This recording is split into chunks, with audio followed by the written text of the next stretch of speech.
Sung Jin-Woo is seen sleeping in his room when he suddenly receives a call from Jin Ah, reminding him that he needs to attend a meeting at her school. Realizing he's already late, he rushes there. Upon his arrival, Jin Ah notices that he looks different, and her classmates find him quite attractive. She even offers to introduce him to one of them since he doesn't have a girlfriend, but Jin Woo brushes it off, reminding her that they're late. He then meets her teacher, who believes Jin Ah has the potential to get into medical school due to her excellent academic performance. However, the teacher wonders if Jin Woo would allow her to work as a hunter if she were to awaken her powers. Jin Woo firmly states that he wouldn't. The teacher then asks him for a favor. Jin Woo later meets Song Cheol, who recognizes Jin Ah from a photo and realizes she is his sister. She mentions that she won't be returning to school because she wants to focus on her career. However, Jin Woo warns her that she can't make a living as an errant hunter. She refuses to listen, pointing out that he is also an E rank. But Jin Woo clarifies that he isn't telling her to give up, just to reconsider. Meanwhile, Go Gun-hee is at the airport welcoming Thomas Andre to Korea. Thomas instantly recognizes him as the chairman of the Hunters Association. Gun-hee asks how long he plans to stay, but Thomas reassures him that he won't be around for long. However, Gun-hee knows that Thomas wants to meet Jin Woo and Yoo Jin-ho since they were involved in his brother's death. Gun-hee warns him not to play dumb, as the surveillance team is already aware that he's here for revenge. Elsewhere, Choi Jong-in meets with Baek Yoon-ho, who reveals that the monsters on Jeju Island have evolved. They are attempting to use their wings to fly across the sea. Choi acknowledges that while they still can't fly far, they might become an even greater threat in the future. Back to Jin Woo, he joins a group of hunters near a newly appeared gate and greets Woo Jin-chul, who realizes that Jin Woo has brought Song Yi along. It is revealed that Jin Woo had asked Woo Jin-chul to allow her to join the raid. Their timing is perfect, as a C-rank gate has just appeared. However, a man named Hwang Dong-soo suddenly interrupts them. Jin Woo doesn't recognize him, so Woo Jin-chul explains that he is an A-rank hunter who will serve as the group's tank. Dong-soo looks down on Jin Woo and Song Yi, despite them both being A-rank hunters. The team, consisting of 10 hunters, with half being B-rank, prepares for an on-site practice. However, Woo Jin-chul's assistant, Hyun Ki, advises Jin Woo to let the others handle the raid, as most of them are inexperienced. As they enter the gate, Jin Woo suddenly senses something strange. Before they can react, the gate turns red, leaving everyone in shock. Jin Woo immediately realizes they are in danger and tells Song Yi to contact the assault team, but before she can act, he is sucked into the gate. Baek Yoon-ho learns about the incident and wonders why the gate suddenly turned red. He decides to investigate the situation himself. Inside, the team finds themselves stranded in an unfamiliar location, and they soon realize that the gate has disappeared. Chugong mentions that they have entered a red gate, meaning they have lost all contact with the outside world. Jin Woo explains that the only way to escape is to either defeat the dungeon boss or wait for the gate to collapse. Before they can process the situation, the team is ambushed, and an arrow kills one of the C-rank hunters. Everyone quickly prepares to fight. Song Yi realizes that Jin Woo just saved her life, while Dong-soo spots high-level elves positioned above them. Jin Woo notes that the enemies are targeting the weakest team members and quickly moves to counter. Chugong steps up and tells everyone to follow his orders if they want to survive. However, he admits that he can't lead everyone, so he decides to split them into 2 groups, ensuring that only the strong will be in his party. One of the C-rank hunters tries to join him, but Chugong pushes him back, declaring that only B-rank hunters are allowed. He explains that one day inside the red gate equals 1 hour outside, meaning they could be trapped for months. To survive, they need to leave the weak behind. Despite the circumstances, Han decides to join Jin Woo's party. She saw him catch an arrow mid-air, proving that he is reliable. Chugong leads his group down the main road, while Jin Woo and his team head into the forest. Dong-soo notices claw marks on the trees and realizes that ice bears inhabit the area. He assumes that Jin Woo's team will be wiped out, but his companion doesn't care and orders everyone to prepare for battle. A group of ice bears suddenly appears, attacking without hesitation. One of the hunters bravely faces an ice bear, but barely manages to block its attack with his shield before slicing it in half. Meanwhile, Han warns Jin Woo that they have entered ice bear territory and suggests turning back. However, Jin Wu insists on moving deeper into the forest because he knows that the elves pose an even greater threat. As the temperature drops, Jin Wu retrieves jackets from his inventory and hands them to his group. They are shocked, questioning how he has 4 jackets, since even high-rank hunters can't carry more than 3 items. Song Yi hesitantly asks him who he really is, but Jin Wu simply reminds her that he was the one who brought her here, making it his responsibility to protect her. He then firmly tells her and the others to stop asking questions and just follow his lead. An ice bear suddenly appears, causing Jin Wu's companions to panic, but he remains calm and prepares to take it on. Meanwhile, Baek Yoon-ho arrives at the Red Gate and realizes that it has been sealed off. Woo Jin-chul informs him that Sung Jin-Woo is trapped inside. Baek asks about his rank, and Woo Jin-chul hesitantly reveals that Jin Wu is an errant hunter, though he suspects that Jin Wu has reawakened. Just then, Hwang Dong-soo joins them, and Baek is surprised to see him since he was supposed to be in America. Dong-soo questions why errant hunters were allowed to enter the gate, making it clear that he knows Jin Wu is inside. Go Gun-hee, who is also present, believes that Dong-soo is frustrated because he can't enter the gate himself. Inside the Red Gate, Jin Wu defeats the ice bears with his bare hands, shocking his companions. Later, they begin eating the bear meat for sustenance. Hen remains on high alert, suspecting that there may be more bears nearby, and warns the group not to let their guard down. However, Song Yi is more concerned about why Jin Wu left them alone. Jin Wu, meanwhile, arrives at the ice bear's lair and summons his shadow army, ordering them to attack. The shadows charge in, and the ice bears retaliate, but the mage-class shadows continuously revive the fallen knight-class shadows, allowing them to keep fighting. Jin Wu quickly realizes that this process is draining his mana. A massive ice bear suddenly appears, effortlessly wiping out several of his shadows. Jin Wu realizes he's out of mana and orders Igris to fight it. The bear lunges at Igris, trying to crush him, but Igris counters, slicing its legs. The bear attempts to unleash its full power, but Igris swiftly decapitates it. Jin Wu is impressed, realizing that Igris might be even stronger than him. After the battle, Jin Wu resurrects the fallen ice bears, adding them to his shadow army. Meanwhile, Chugong's party is struggling against high-level elves. His companions beg him to save them, but they are all slaughtered.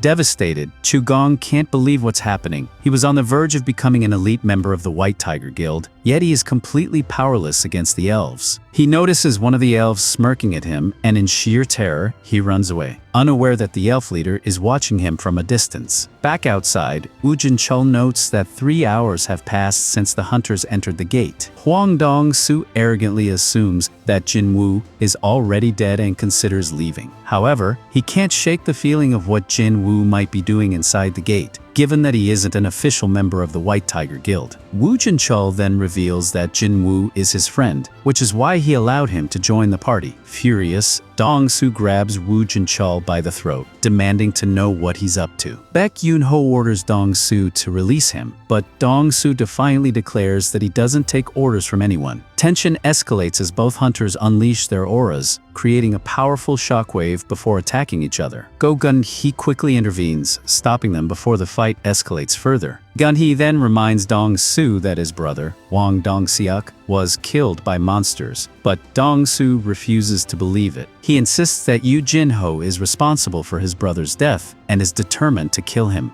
Gun-hee questions why Dong-soo is so fixated on Jin-ho, and Dong-soo chillingly admits that he just needed an excuse to kill someone. Before he can act, however, he receives a message and abruptly decides to leave. Meanwhile, Chugong wanders through the forest and stumbles upon the corpses of the ice bears. He wonders if Jin Woo's team was responsible for killing them, but quickly dismisses the idea, believing that they shouldn't be strong enough. He assumes that the elves were behind it until he spots Jin Woo's group casually relaxing, as if they have everything they need to survive. Filled with rage and resentment, Chugong blames them for his party's deaths. He accuses them of hoarding the supplies and food, claiming that his team was wiped out because they didn't have enough resources. His anger reaches a breaking point, and he threatens to kill Jin Woo's group. However, before he can act, Jin Wu slams him into the ground, telling him that he's the one responsible for getting his teammates killed. Just then, Jin Wu senses a presence and calls out to the elves hiding nearby. The elf leader, Baruka, emerges from the shadows and mocks humanity, calling them trash. Jin Wu asks if he's referring to the hunters, but he is surprised when he understands Baruka's language. He suspects that it's because of the system. Baruka reveals that one of his soldiers wants to fight Jin Wu. Jin Wu immediately recognizes him as the same elf who attacked them earlier. Without hesitation, he beheads him. Baruka then charges at Jin Wu, blocking his attack effortlessly. The elf leader seems amused, asking why Jin Wu is associating with humans since he's not like them. He reveals that elves hear voices in their heads every time they see a human, urging them to kill. However, Baruka confesses that when he looks at Jin Wu, the voices are silent. Because of this, he doesn't want to fight him, and even offers to spare his life if he hands over his companions. Jin Wu demands to know why elves wage war against humans, and Baruka starts to answer, but suddenly glitches, as if something is interfering. He repeats his demand for Jin Wu to surrender his companions, but this time, he seems confused. Jin Wu refuses, making it clear that he won't hand them over. Realizing that Jin Wu wants to fight, Baruka warns him that he's outnumbered. Jin Wu summons his shadow army, stunning his companions, who can't believe what they're seeing. Baruka orders his men to attack, and a chaotic battle erupts between the elves and the shadows. Meanwhile, Jin Wu's companions try to flee, but the elven archers prepare to shoot them down. Reacting instantly, Jin Wu cuts down the archers, but he notices that his mana is rapidly depleting because his soldiers are struggling against the elves. Baruka himself charges at Jin Wu, and Jin Wu immediately recognizes that the elf leader is far stronger than he expected. He begins to realize that even with Ygritte's help, he might not be able to win this fight. Jin Wu and Baruka fight evenly, but Baruka lands a kick and enjoys himself until the shadow mages blast him with a fireball. Chugong sees the explosion and charges at Jin Wu, but Ygritte stabs him, revealing that Jin Wu predicted his move. Jin Wu turns Chugong into a shadow and pushes Baruka back, naming his new soldier Iron. Iron lets out a scream that provokes Baruka, who attacks, calling him slow. The others watch, clueless about the intense battle. Baruka taunts Iron, claiming he's too weak, and tells Ygritte and Jin Wu to fight him together. Even outnumbered, Baruka holds his ground. Iron uses Provoke again, luring Baruka into attacking, but Jin Wu stabs him from behind. However, he misses a vital spot, and Baruka mocks him, claiming he underestimated him. Jin Wu tells him his army has already fallen, making Baruka furious. He charges and Jin Wu throws a dagger but misses on purpose. Baruka laughs, but Jin Wu pulls it back using ruler's authority, forcing Baruka to block it, breaking his weapon. Iron restrains him, and the shadow mages blast him with flames, causing a massive explosion. Baruka barely survives and threatens everyone, but Jin Wu stabs him again, declaring the fight over. Iron finishes him off with a hammer smash, and Jin Wu levels up.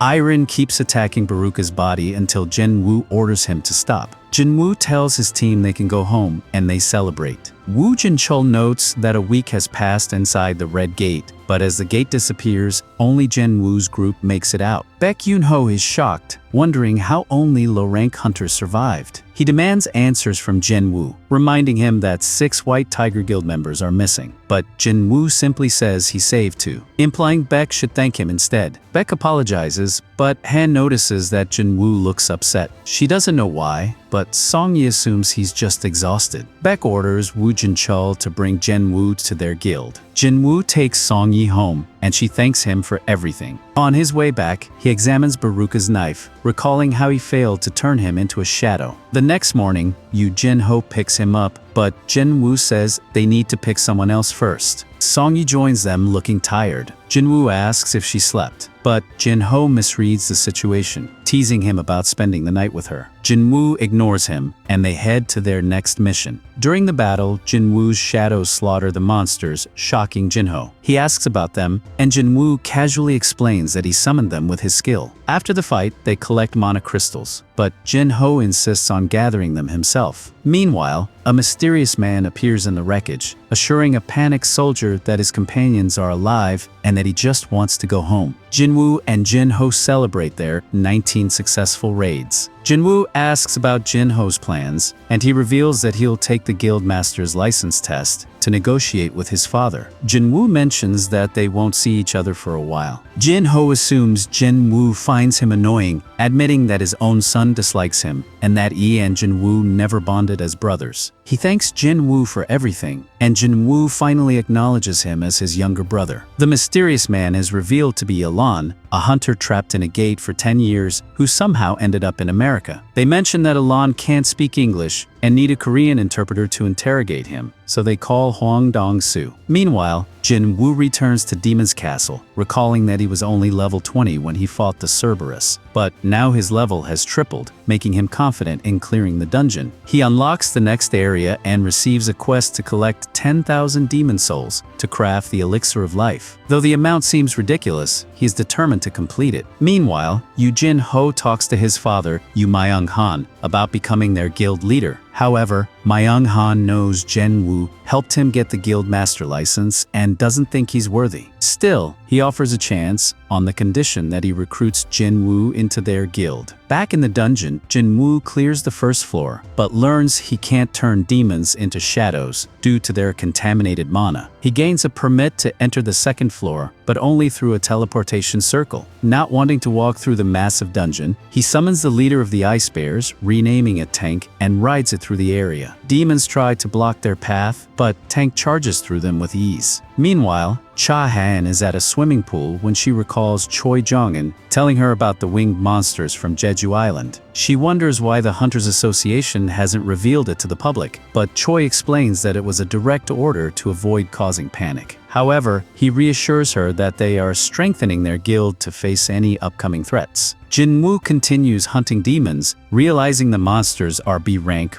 but becoming stronger as he ascends. He focuses on eliminating demons with entry permits to progress, but knowing that the castle has 100 floors, he realizes he needs to hurry since his food supply is running low. Meanwhile, Han visits Wu Jinchul, searching for Jin Wu, but he isn't home. She assumes they shouldn't have come, but Wu Jinchul states that Jin Wu's last known location was in an urban area, leading them to suspect he has gone somewhere else. Jin Wu eventually reaches the Lord of the Lower Floors, and his shadows engage in battle. With his increased intelligence, he controls his army more efficiently. However, the boss suddenly counterattacks, forcing Jin Wu to punch it with full strength, sending it flying. Impressed with his enhanced power, he assumes victory, until the boss quickly recovers and charges at him. Iron throws his shield, allowing Jin Wu to block the relentless attacks. Spotting an opening, he lunges forward, but the boss anticipates his move. Realizing he's about to be hit, Jin Wu uses Ruler's authority to halt the attack, dodging just in time. He concludes that the only way to defeat it is to strike its head. Luring the boss, he leads it toward a building, then climbs up using his skills as the boss crashes into it. From above, he launches a surprise attack, slashing its neck. The boss falls, and the collapsing debris crushes its body, marking Jin Wu's victory. As a reward, he receives a World Tree fragment. Meanwhile, Alon is interrogated, and Hwang Dong-soo mocks him, calling him a talking monster. Alon insists he's human and dares Dong-soo to test his DNA. He is frustrated that his boss interrupted him before he could have fun, but he warns that the worst disaster is about to happen. Dong-soo believes they can stop it by gathering the strongest hunters, but Alon disagrees, saying they won't stand a chance. Checking Island's records, Dong-soo realizes that he is Jin Wu's father. Furious, he threatens to kill him, claiming Jin Wu is already dead. Meanwhile, firefighters arrive at a disaster scene where civilians realize the destruction was caused by two S-rank hunters. Fortunately, they believe they were lucky since Hwang Dong-soo was defeated instantly. Back in Demon's Castle, Jin Wu's minions slaughter demons on the 75th floor. He notes that the battle is one-sided, but the floor boss just stands there, seemingly terrified. After finishing it off, the system notifies him that he has leveled up again, but he soon realizes that he's completely out of food. With 25 floors left, he knows his journey isn't over yet. As a reward for defeating the boss, Jin Wu receives an earring and necklace from a set that boosts his stats, but he needs a final piece to complete it. He also gets Avaricious Glass, an item that enhances his Shadow Mage's magic power. Opening a cursed loot box, he finds a mysterious key, but the system provides no information about it. With 2 of the required Elixir of Life ingredients secured, Jin Wu decides to call it a day, knowing that he will need one last item to save his mother. Confident, he plans to find it next time.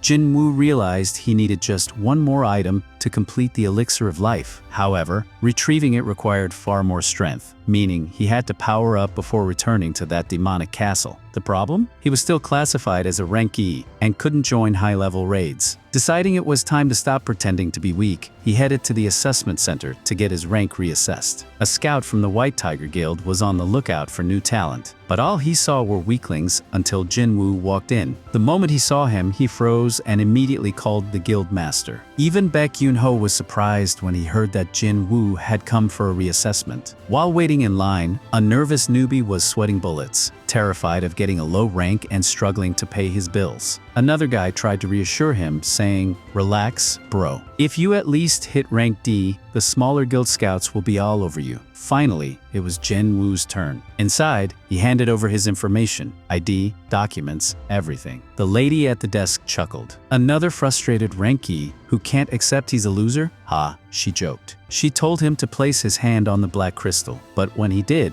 the machine threw an error. Thinking it was a glitch, she reset it and tried again. Another error. Now starting to panic, she called her boss. He personally ran the assessment, only for the machine to fail a 3rd time. That's when he started trembling. It wasn't the machine malfunctioning, it was Jin Wu. His power levels were off the charts. The boss whispered in shock, "This kid is one of the top 10 in the country. He's a rank S." Meanwhile, in a nearby park, Wu Jin-chul was chatting with a red-haired nerd about the mysterious hunter who had helped at the Red Gate. Jin-chul swore it wasn't Huang Dong-su, even though some people thought it was. Curious as ever, the red-haired guy asked, "Then who was it?" Jin-chul admitted he didn't stay till the end, so he wasn't sure, but he had his suspicions about Jin Wu. However, he kept quiet until he had solid proof. Just then, they noticed a commotion at the assessment building. It sounded like a hunter was throwing a tantrum over their rank. Jin-chul decided to check it out, and the redhead tagged along, saying he was curious too. Back at the assessment center, the boss had no choice but to postpone Jin Wu's assessment. His power was too much for their detector to handle. The entire place was in chaos, because a delay like that practically screamed rank S. No one had ever seen someone break the detector before. Scouts from smaller guilds were already drooling at the thought of recruiting him, but their excitement was cut short when someone unexpected arrived, the leader of the Hunters Guild, the biggest guild in South Korea. Whispers filled the room. Why is the supreme soldier himself here? Jin Wu immediately recognized him, Go Gun-hee. His fire magic was so powerful, he could incinerate the entire building in seconds. With a piercing gaze, Go Gun-hee confidently declared, "No need for any fancy detectors or a 3-day wait. Without a doubt, this kid is a rank S." With a polite smile, Go Gun-hee introduced himself as the leader of the country's biggest guild and personally invited Jin Wu to join his squad. But Jin Wu! He just walked right past him, saying he was busy. The entire room, including 4 eyes, stood there in stunned silence. Who in their right mind would reject one of the strongest guild leaders in the country like that? Go Gun-hee turned to his slick-haired assistant. "Did I forget to introduce myself properly?" But before they could react, Jin Wu had already vanished into thin air without a sound.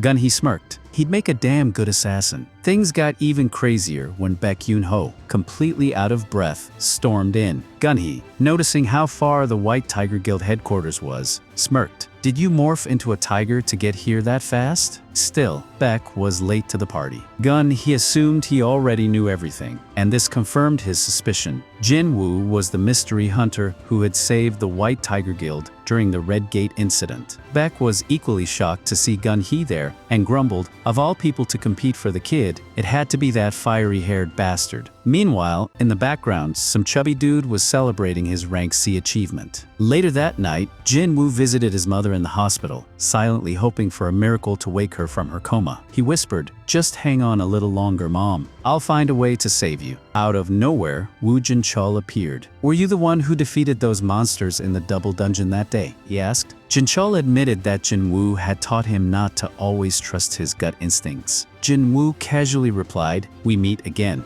Jin Chul then started rambling about a bunch of things Jin Wu barely listened to, until something caught his attention. When Wu Jin Chul mentioned that the president of the Hunters Association was here to see him, Jin Wu turned, and stepping out of the shadows came none other than Vice Admiral Garp. Well, his long-lost twin, at least. Seriously, if this guy isn't Garp's twin, I'll eat my hat. The old man introduced himself as Go Gun-hee and invited Jin Wu for a chat. He congratulated him on becoming a rank S hunter and told him there was no need to wait for reassessment. Everyone already knew the result. Gun-hee admitted that the Hunters Association didn't have the fame or fat paychecks of the big guilds. He explained that their top guy, Director Wu, was only a rank A hunter. Still, he told Jin Wu that it would be incredible if he joined the association, and even promised him a prestigious position. Jin Wu was confused, so the old man broke it down. The 5 biggest guilds were constantly competing, and if Jin Wu joined one of them, it would tip the balance of power. That's why he was inviting him to the association, a neutral 6th power that helped keep things in check. Jin Wu thought it was a solid offer. It sounded like job security. Plus, he'd be working under Korea's first ever rank S hunter, a total legend who didn't even look like he was pushing 80. But despite the tempting offer, Jin Wu still turned him down. Gun-hee figured Jin Wu was just after the big bucks, but he was caught off guard when Jin Wu said, "I want to fight. My place is in the dungeon." His resolve was so strong that it left the old man moved. Jin Wu excused himself, saying his little sister was waiting for him at home.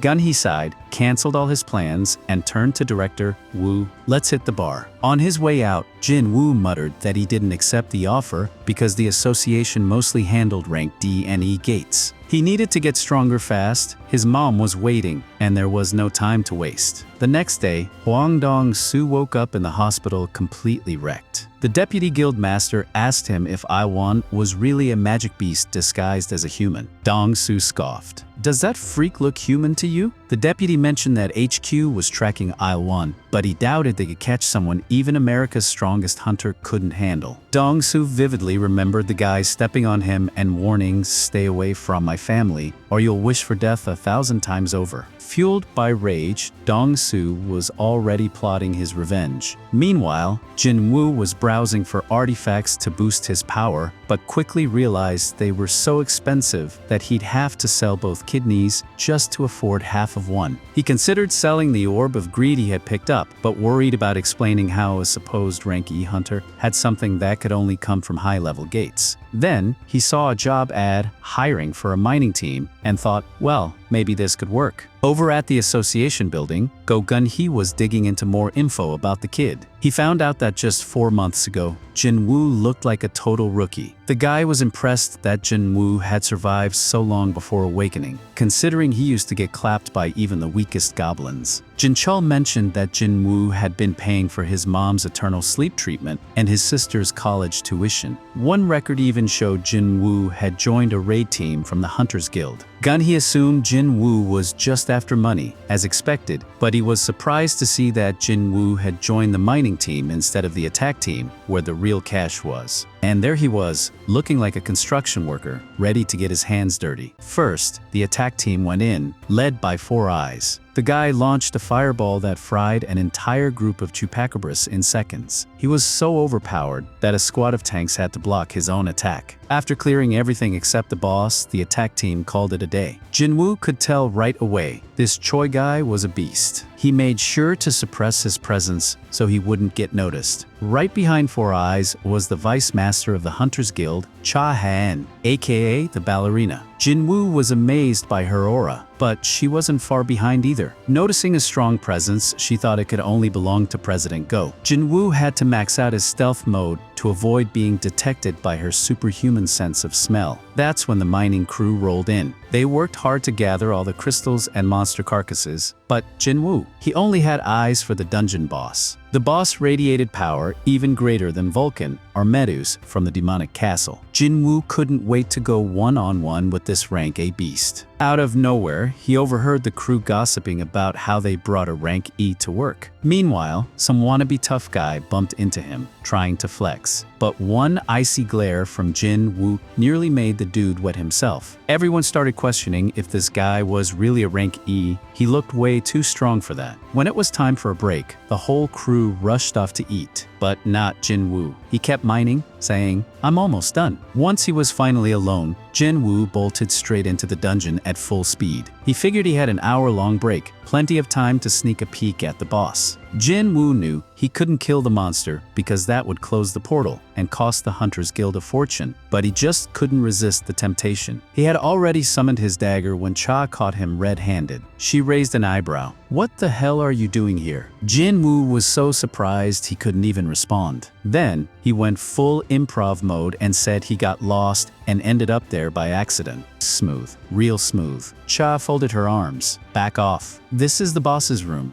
Jin Wu realized she was seriously strong if she managed to catch him off guard like that. But she was also looking at him like he was insane because she could have sworn she saw a weapon in his hand just moments ago. As Jin Wu walked past her to leave, she suddenly stiffened. Wait. Before he knew it, she was sniffing him. Yep, like a bloodhound. Jin Wu blinked. "Ah, what?" Cha frowned. "You don't stink." Jin Wu had no idea how to respond to that. Apparently, she was used to most hunters smelling like an ode to dumpster, and since he didn't reek, she was on high alert. She was even ready to pounce on him until she checked his badge. "Rank E?" she muttered. Now she was really confused. Did he smell good just because he was low rank? Some real Narnia logic going on here. Back with the mining crew, someone whistled. "Damn, dude, you got lucky." Running into Miss Cha while she was on patrol. Jin Wu scratched his head. She was on patrol. He thought she had been tailing him all along. One geeky dude piped up, "Nah, she can literally smell certain stinks on hunters." That's when Jin Wu remembered Cha always carried a tissue near her nose. Apparently, it wasn't just for allergies. She just couldn't stand being near sweaty hunters who smelled like onions. Later, when Jin Wu went to collect his mission payout, everyone was drooling over him because, thanks to him, they wrapped up 2 hours early, like a human excavator. The boss was so impressed, he even offered Jin Wu a full-time position, promising to take real good care of him. Jin Wu smiled. "Thanks, but I've got other gigs lined up." The boss wasn't done yet. "Then, how about tomorrow's raid, Yuen?"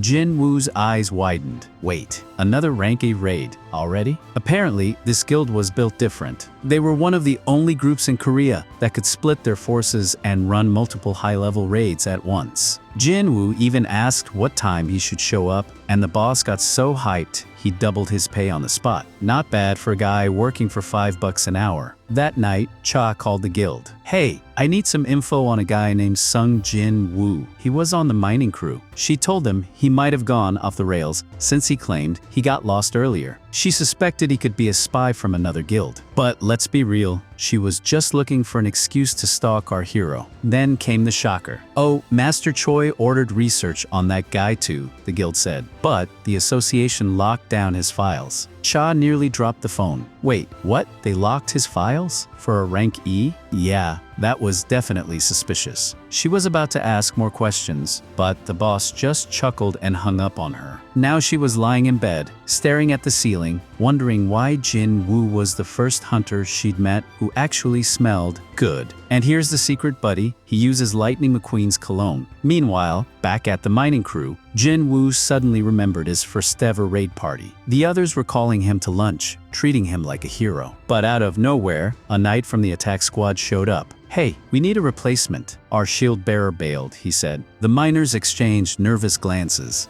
We're kinda drowning in work here. We'll pay extra." Too bad that still wasn't enough for them to risk their necks. They weren't about to put their lives on the line for pocket change. That's when Jin Wu did the unthinkable. "I'll go." The entire mining crew froze. An E-rank tagging along with an A-rank raid team. That was straight up insanity. One guy panicked. "Dude, you're way too young to become Monster Chow." But Jin Wu figured he could learn a lot just by watching. The squad leader, Sun Kian, introduced himself only to stare in disbelief when he saw Jin Wu casually carrying a 300-kilogram backpack like it was a school bag. The portal ahead was even bigger than yesterday's, but the team assured him it wasn't dangerous. Relax, they said. If it were actually life-threatening, they wouldn't have sent the backup squad. Yeah, just like that one time with the double dungeon, where almost everyone got a one-way ticket to the afterlife. Even though this was just the reserve team, they were still stacked, 11 A rank hunters and 6 B ranks. Finally, it was time to go in. But for some reason, Jin Wu was getting that same weird gut feeling he had before stepping into the red gate.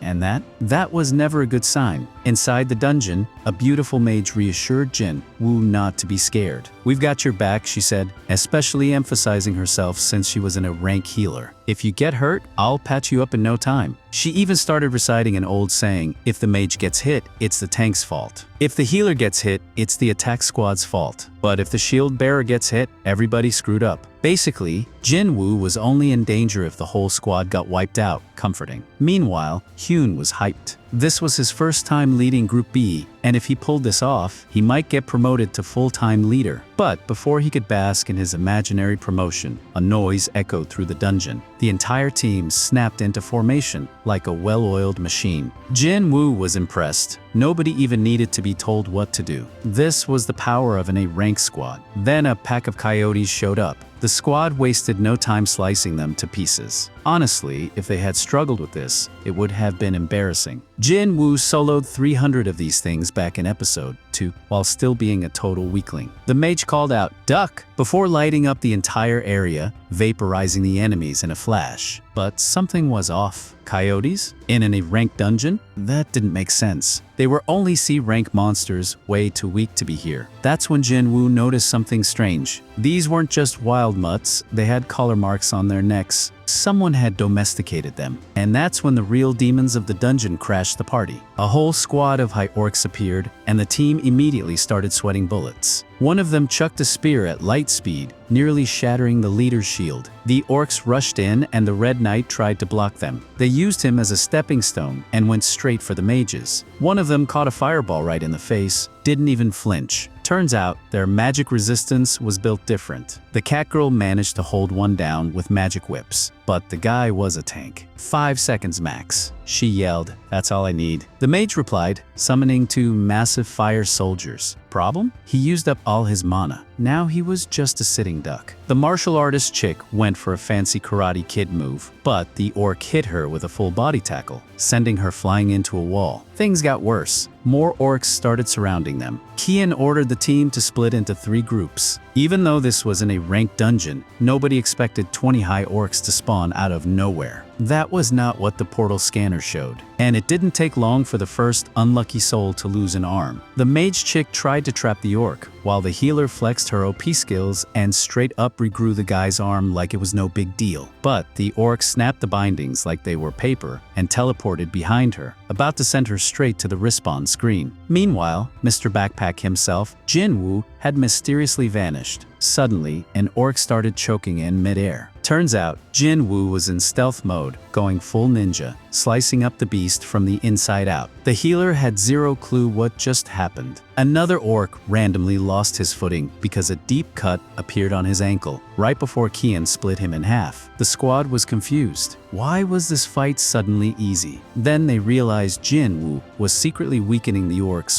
one by one without anyone noticing. A few of them started sensing his presence, so he just yeeted them off the map before they could start swinging at the air like crazy people. The martial artist chick took the opportunity to body an orc with some premium grade hands, while the leader carved through their boss like he was slicing butter. The dude hit the ground hard. After the battle, the healer reported something weird. One of the high orcs randomly started choking out of nowhere. Kian thought it was the mage's doing, but she denied it. No way my spells could pull off something that wild. Then she figured it out. If someone could do that, it would have to be someone outside the squad. She was the only one who realized Jin Wu had been using stealth mode the whole time to assassinate the monsters. But since he clearly had his reasons for hiding his real power, she decided to let it slide. After catching their breath, the squad debated whether to retreat. They barely survived fighting these high orcs. Who knows what else was lurking ahead? But Kian really wanted to finish the dungeon so he could get promoted. Jin Wu could tell the guy was dead set on completing the raid, but since he genuinely cared about his team's safety, he decided to pull back. The squad was sweating, thinking he was about to say, "Nah, let's keep going." Only one slight issue: when they tried heading back, a cursed barrier suddenly materialized, blocking their way. "Yo, you got a spell for this?" They turned to the mage chick. "I can," she said, "but I need time." The real issue: some ridiculously strong monster had to be the one who cast the spell. Yeah, retreating was definitely the right move. Pushing forward would have been a one-way ticket to getting wiped out. But when she tried to break the barrier, she immediately started coughing up strawberry jam. The other mages looked like they were about to pass out. Then they looked back. 60. Hi, orcs. They were standing there, ready to breathe down their necks like some creeps in a dark alley. If the squad barely survived 20, imagine 3 times that. The squad leaders locked eyes. The biggest orc stepped forward, yelling straight into Kian's face with breath so bad it could melt steel beams. Dude was talking in monster gibberish, and obviously, no one understood a thing. Until, plot twist, the boss orc suddenly switched to human language. Kian asked if he was the one who put up the magic barrier. The guy straight up flexed. "Damn right I did. I'm none other than the great and powerful orc shaman. And your weak little human spells ain't got nothing on mine, so don't even bother." The shaman gave them 2 options: get obliterated now or follow him. Since they weren't complete idiots, they obviously picked option 2. Kian whispered to the squad, "We'll pull a surprise attack on the boss as soon as we get close enough. Even if we can't take him down, it should be enough to break the barrier." Then he turned to Jin Wu. "The second the barrier drops, run for your life and get the real strike team over here." Jin Wu, being Jin Wu, was like, "Yeah, and by the time they get here, you guys will already be mashed potatoes." Kian just hit him with that professional soldier mindset. "Our job is to close the portal, not survive. That's why we get paid the big bucks." The healer pulled Jin Wu aside, asking him to deliver a message to her family if he made it out alive. "This isn't your fight. No reason for you to risk your life." Jin Wu took the letter and smiled. "I'll hold on to this, but I won't be needing to deliver it." Meanwhile, outside, Cha was pacing around, wondering if Jin Wu was finally done playing Minecraft in the mining crew. Inside the dungeon, the squad reached the boss room, and oh boy, it was straight up chaos. Hundreds of high orcs. Warrior-type monsters who looked like they just walked out of God of War. And at the center of it all, the boss, an absolute demon of a monster, stared them down like fresh meat and greeted them. "Welcome, humans. I've been expecting you." Bro, I felt that. This dude was, without a doubt, the strongest boss yet.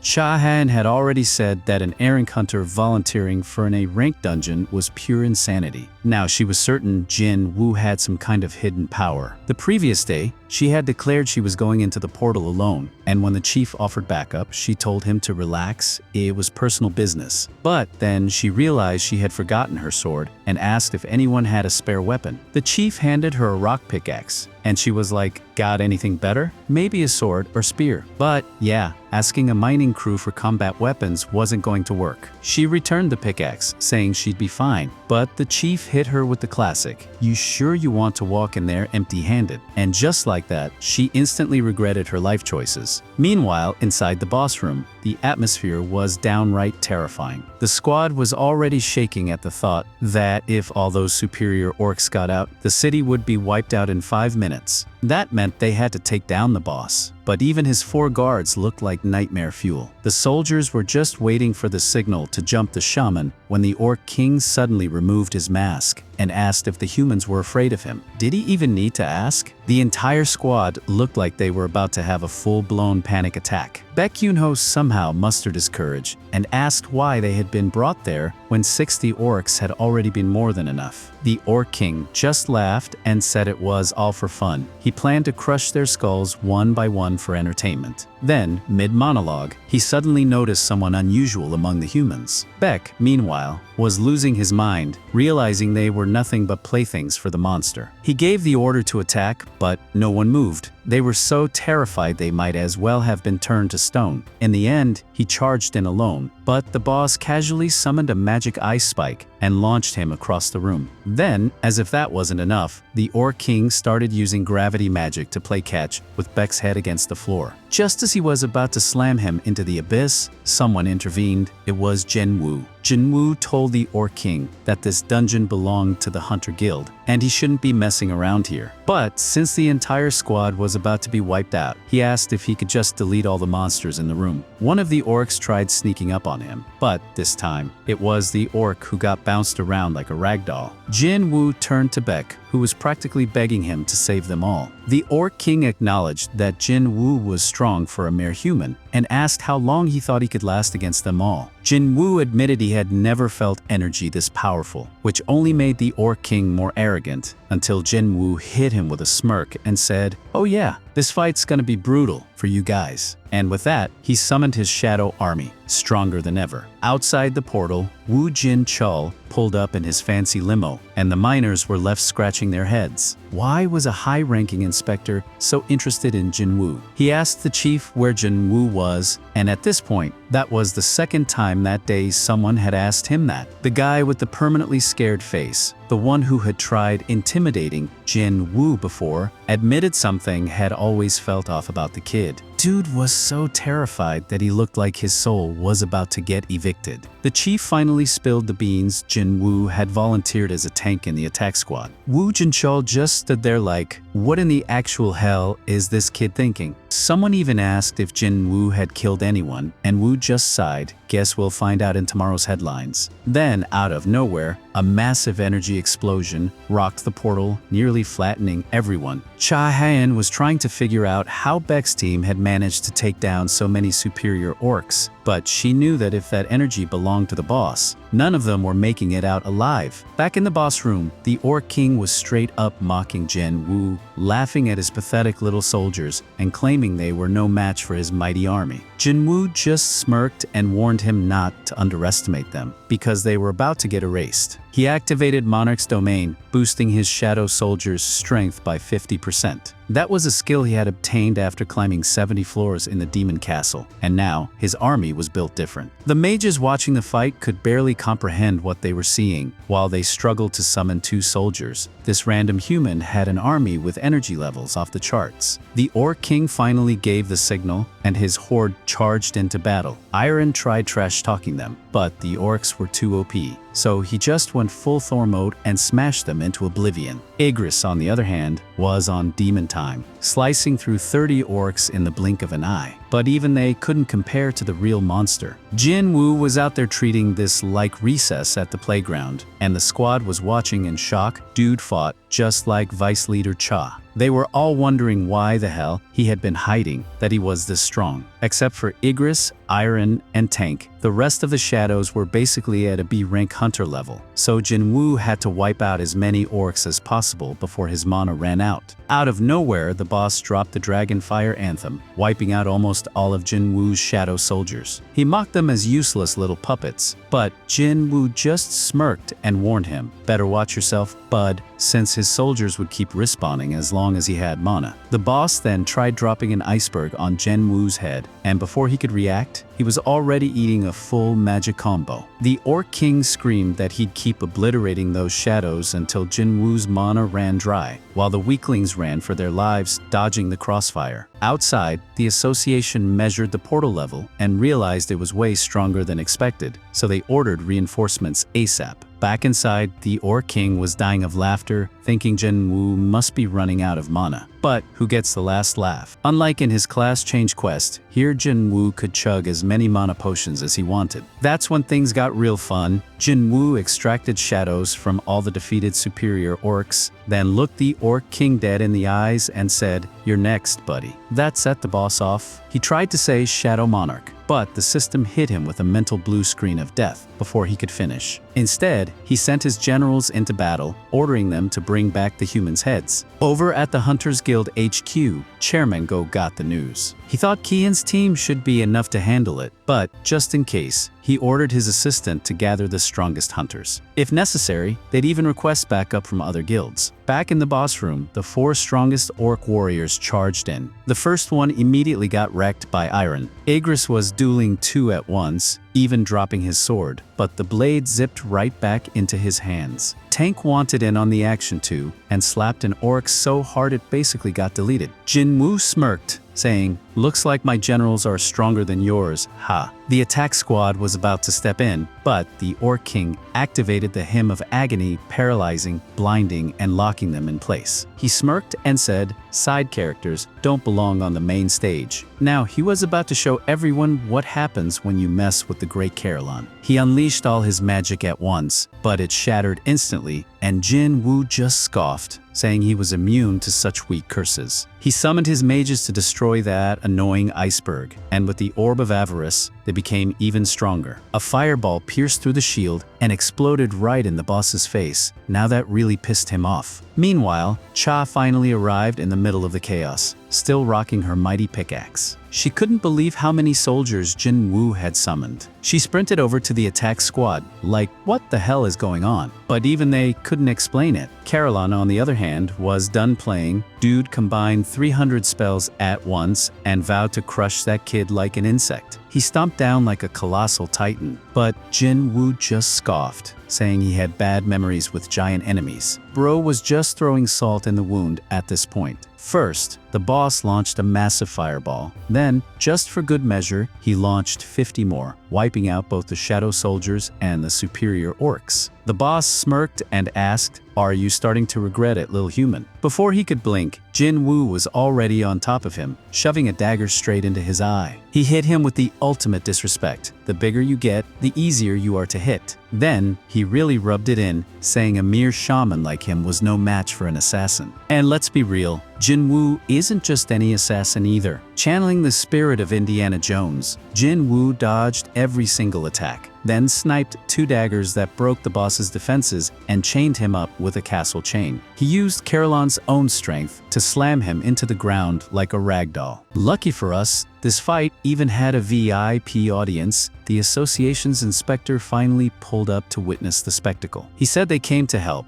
but it looked like they wouldn't be needed anymore. Cha, meanwhile, was watching with sparkling eyes, saying, "This is the strength of an elite hunter, not some rank E scrub." Then she asked, "Who even is this guy?" And even Wu had no answer. Jin Wu smirked, saying, "Once a mage loses his guardians, he's finished." Right on cue, the Orc King started panicking, screaming that there was no way he could lose in this body. He started rampaging, throwing his own soldiers everywhere. But then they slammed his face straight into the ground, and that was game over. The last thing he saw was his own former general burying a sword deep into his chest. Just like that, Jin Wu officially cleared the dungeon boss, racking up tons of XP and loot. Even though he soloed everything, he figured it wouldn't look too good if he just kept all the rewards for himself. But one thing he definitely wasn't sharing: extracting the boss's shadow. The crowd couldn't believe their eyes. The massive monster that had been terrorizing everyone was now kneeling before this kid. When it was time to name him, Jin Wu straight up forgot what the dude was called, so he just went with Tusk. This was the first time he had ever scored a shadow soldier with elite knight rank, which was more than deserved for an A-rank dungeon boss. Not to mention, those superior orcs were way stronger than his usual soldiers. Jin Wu was so locked in collecting shadows that he didn't even notice Inspector Wu standing right there. Of course, the second everyone snapped out of it, the questions started flying. But the chief stepped in real quick, saying that Hunter Sung Jin-Woo's situation was top secret. He told everyone to keep their mouths shut about what they saw.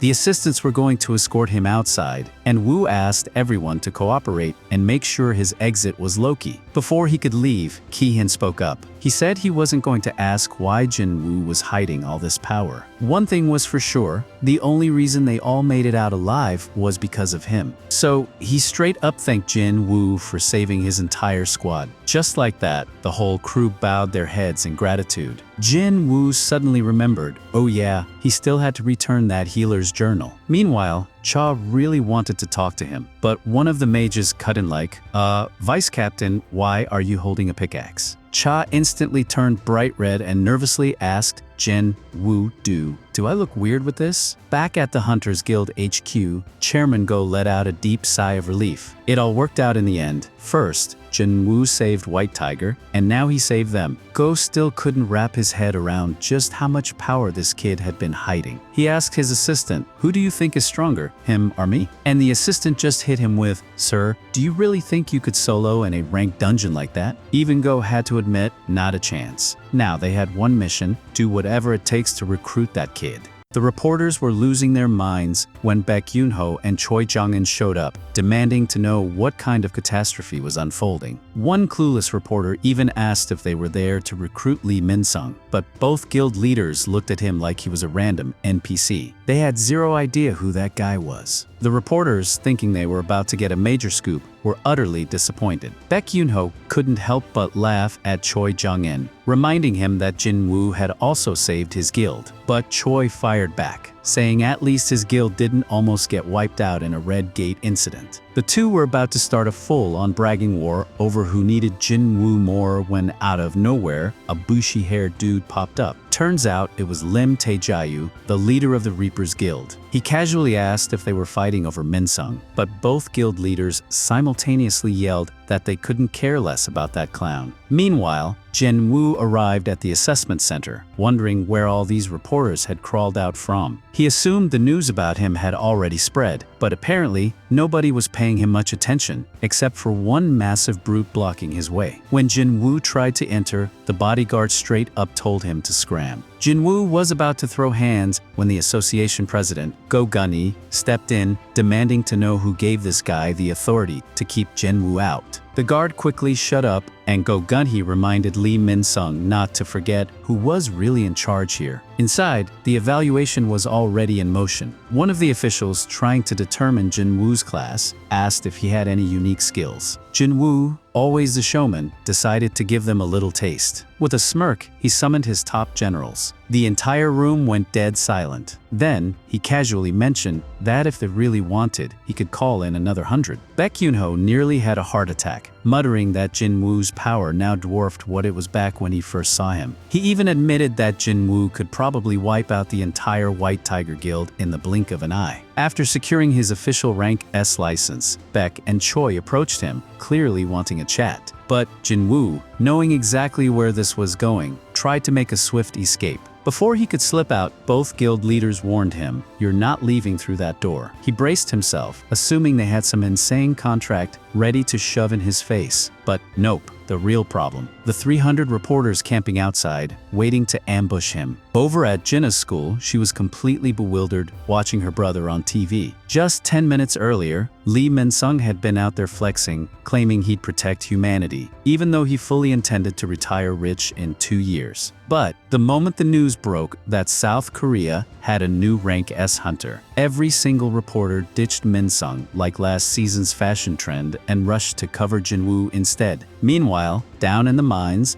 San-min nearly had a heart attack when he found out Jin Wu was the new rank S hunter. Even veteran hunters like Ju-hee and Song Cheol, who were training Cha Hae-in, were glued to the TV. Back at the Yujin Guild HQ, Chairman Yu Myung-han officially approved Jin Wu as the leader of his own guild. Jin-ho, however, had other plans. He straight up told his dad that he was joining Jin Woo's guild instead. Chairman Yu, who was expecting a different answer, just stood there in stunned silence. And with that, the world had officially recognized Sung Jin-Woo as Korea's newest powerhouse. The Hunters Association, the top guilds, and even the media were now locked in a game of who gets Jin Wu. But little did they know, the Shadow Monarch played by his own rules. Jin Wu was baffled. Why were the cameras flashing at him instead of that wannabe superstar? Even Baek tried to act slick, offering to escort him home. But before anyone could blink, Jin Wu vanished and reappeared behind the reporters. Master Choi nearly dropped his jaw, since when were mages this fast? Meanwhile, Tiger was fuming because his eyes couldn't even keep up. He declared, "This new son Jin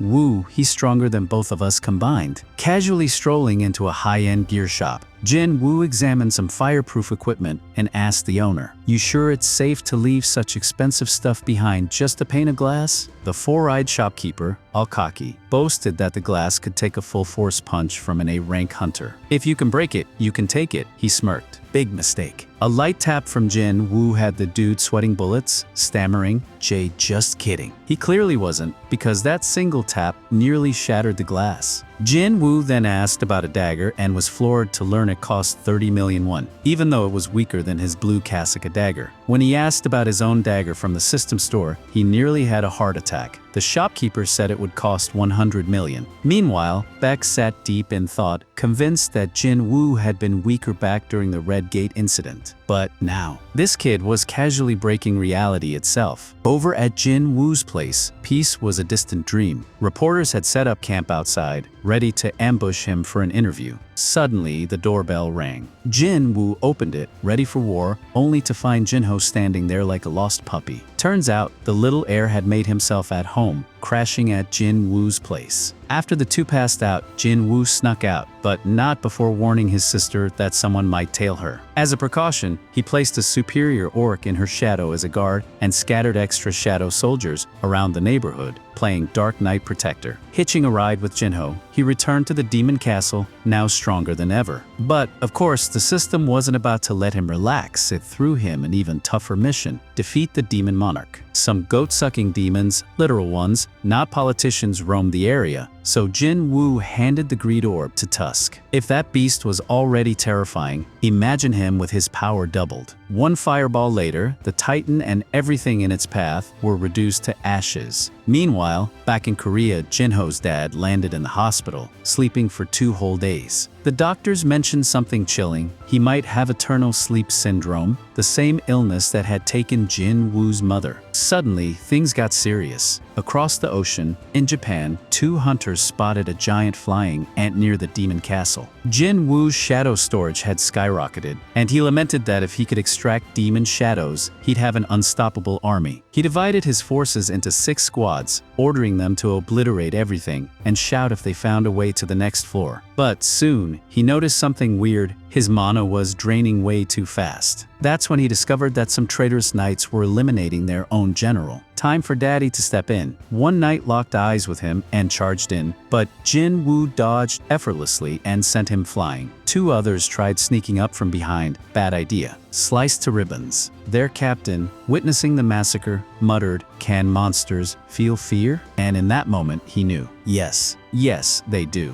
He was certain they would do it. He was ready to finish things that night, but just as he was about to stab his dagger into the helmet, he heard a girl's voice surrendering. When he removed the helmet, it turned out to be an elf girl begging for her life. Jin Wu wasn't buying it. She had attacked his soldiers, and now she wanted mercy. She claimed she was only following orders to defend the area from invaders like him. As Jin Wu turned his back to leave, she tried to pull a fast one and stab him from behind, but ended up slamming into Tusk's shield. Jin Wu looked at her like, "Really? That's your plan?" She immediately dropped to her knees, apologizing nonstop. Jin Wu asked if she could get him the entry permit, and she said her family protected it. If he escorted her home, she could get him one. Could he really trust her? She swore on her life that she wasn't lying. Jin Wu shrugged and said that if she got him the permit, he wouldn't have to wreck the place. Then he asked who the hell she was. Meanwhile, on an island far away, a man was being eaten alive by a giant ant. Another man standing nearby didn't last much longer. Things only got worse. Now the ants had learned how to fly. Back in the demon castle, the elf girl introduced herself as Princess Essel of the Redeer clan. But Jin Wu didn't care about titles. He wanted to know if she heard voices in her head telling her to wipe out humans. She said no, but she had heard a voice urging her to protect the place ever since they arrived. Apparently, her people used to live in the demon world, but somehow ended up here. When Jin Wu asked why they were preparing for war, she suddenly froze, her brain short-circuited. She barely managed to say their enemies were so powerful that the entire demon race had to unite against them. But before she could say more, a mysterious force silenced her, saying Jin Wu was asking too many questions. Just like that, Essel collapsed. At the Hunter Association, things weren't looking good. They were reviewing footage of a mutant ant attack. 294 civilians wiped out, 6 hunters sent to help also gone. Worst of all, the island that got attacked was only 150 kilometers from Jeju. If these ants could fly that far, it was only a matter of time before they started attacking everywhere. South Korea couldn't handle this alone. They had no choice but to request reinforcements from other countries. Back at Demon Castle, Essel finally woke up, apologizing for passing out. Jin Wu just asked if they were there yet.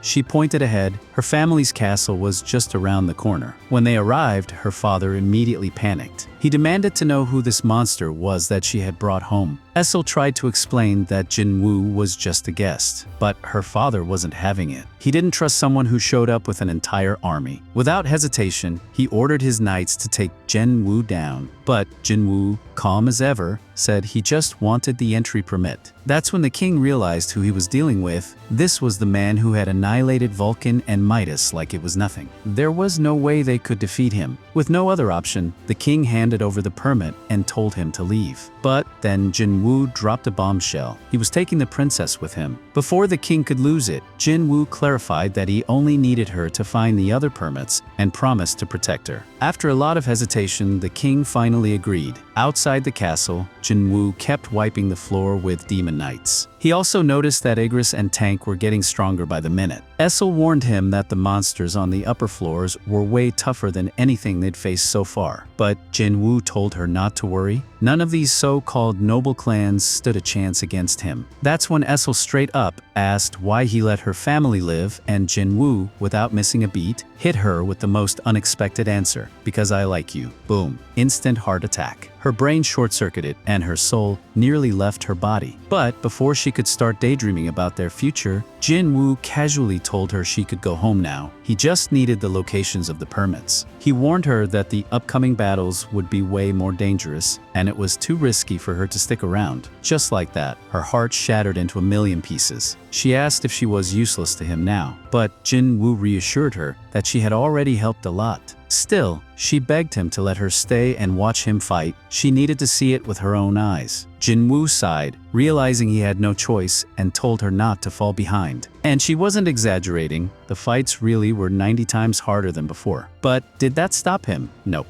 He kept dragging those monsters' faces through the dirt like they were nothing. Meanwhile, over at the Hunter Guild, Four Eyes and Choi Jong-un had just received an urgent request from the association. They were needed for a mission against the mutant ants. Apparently, another top-ranked guild leader was joining them as well. Back at the Demon Castle, Jin Wu and Essel finally reached the 100th floor, the final boss room. Just as Essel opened her mouth to say, "Ha-ah, looks empty," a giant dragon blasted through the ceiling. Lightning erupted everywhere, the place was being obliterated, and riding that terrifying wyvern was none other than Baron, the Demon King. Even Jin Wu could tell this was going to be a problem, and Essel was seconds away from a full-blown panic attack. To make things worse, the guy could fly. Before anyone could react, Baron unleashed some Naruto-level Eito Tensei magic and started summoning an army of demons. Jin Wu hadn't expected that many enemies, so he immediately countered by summoning his shadow army. The battlefield turned into complete chaos. Tusk nuked the field with a fire tsunami, wiping out 300 demons in one move. Essel stood in shock, torn about which side to fight for. The king of all demons, or the overpowered invader, who had steamrolled his way there. Before she could decide, Baron launched a massive lightning blast from the sky, nuking everything. Shadow soldiers were being erased left and right, and Essel was about to be next. But at the last second, Jin Wu swooped in and saved her like a superhero. That's when he realized the lightning wasn't ordinary, it paralyzed anyone it hit. If he didn't find a way around it, his soldiers would be wiped out and his mana would run dry. So, he activated stealth mode, went full speed, and tried to slice off the dragon's wings. But Baron blocked it and countered with a brutal strike that sent Jin Wu crashing into the ground like a meteor. He barely dodged another point-blank lightning blast, knowing full well that even plot armor wouldn't save him if he got hit. He called in Tusk, who, thanks to the Orb of Avarice, overpowered Baran's attack. That gave Jin Wu his shot. One clean swing, and the wyvern's head was off. Now that Baron was grounded, Jin Wu cracked his neck and said, "Took you long enough. My neck was starting to hurt from looking up. Time to throw hands." Meanwhile, back at the Hunter Association, President Go was meeting with the Biko Guild, led by Ryuji Goto, also known as the second strongest hunter in all of Asia. They thanked him for agreeing to help with the mutant ant invasion. One of the assistants laid out the plan. Ants only live for about a year, so if they could kill the queen, the entire colony would naturally die off within that time. Ryuji then announced that 11 ranks S hunters from his guild, including himself, would engage the ants directly, keeping them distracted while South Korea's hunters focused on taking out the queen. Even the president was shocked by how wild that plan was. With everything agreed on, they began finalizing mission details. Back at the Demon Castle, it looked like World War III. Tusk was blocking the Demon King's beams while the rest of the team attacked, like a pack of wild animals. Iron got stabbed right in the forehead, and Igris was tossed aside. Jin Wu tried to ambush Baron, but got blocked and nearly had his head crushed. Then Tusk grabbed the big sword. Jin Wu sliced Baran's arm and everyone jumped in, but Baron unleashed a devastating area attack that wiped out all the shadows and drained Jin Wu's mana. No worries though, he'd been fighting solo his whole life. He traded blows with the Demon King, and for the first time, Jin Wu faced someone stronger than himself. He tried to block a strike, but his daggers flew from his hands. He was pummeled so hard he nearly lost his breath, but somehow clung to Baran's arms and started channeling an explosive final attack. Just then, Essel threw a sword at Baron, not enough to do real damage, but enough of a distraction. That moment gave Jin Wu the opening he needed. He locked Baron down with his Dominator's touch, tore off his arms, and finished him off with a meteor punch that literally sent the Demon King's head to the moon. It was the first time Jin Wu had knocked off a head with a punch instead of slicing it with a dagger. Baron went down, and Jin Wu got the notification. He had defeated the Demon Monarch. All enemies vanished, and Essel ran to Jin Wu, but he told her to go home and let her father know that the Redeer clan was now the biggest clan in hell. She started crying happy tears, laughing that he even got her clan's name wrong.